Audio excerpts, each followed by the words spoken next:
لومڑی اور بگلا۔ ایک خوبصورت جنگل میں ایک چالاک لومڑی رہتی تھی۔ وہ نہ صرف تیز دماغ تھی بلکہ دوسروں کے ساتھ شرارت کرنے کا بھی شوق رکھتی تھی۔ ایک دن اس کا دل چاہا کہ وہ اپنے پرانے دوست بگلے کے ساتھ شرارت کرے۔ اس نے بگلے کو دعوت دی۔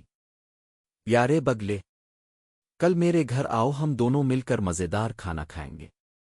میں نے تمہارے لیے خاص کھچڑی بنائی ہے۔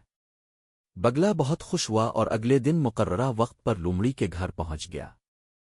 لومڑی گرم کھچڑی لائی مگر بڑی چالاکی سے وہ کھچڑی ایک چپٹی پلیٹ میں ڈال دی۔ بگلا چونچ والا پرندہ تھا، وہ پلیٹ سے کچھ کھا ہی نہ سکا۔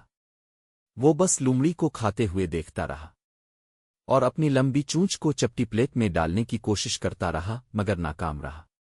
لومڑی زور زور سے ہنسنے لگی۔ ارے بگلے، کیا ہوا؟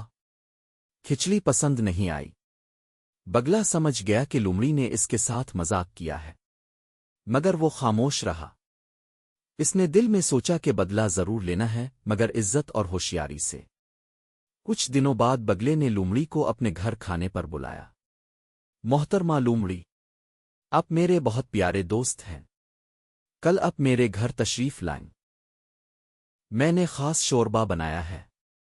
لومڑی خوشی خوشی پہنچ گئی۔ بگلے نے واقعی بہت مزیدار شوربہ تیار کیا مگر وہ ایک لمبی سی تنگ منہ والی بوتل میں تھا۔ بگلا آرام سے اپنی لمبی چونچ سے شوربہ پیتا رہا مگر لومڑی کی ناک چھوٹی تھی، وہ کچھ بھی نہ پی سکی۔ اب بگلا کی باری تھی مسکرانے کی۔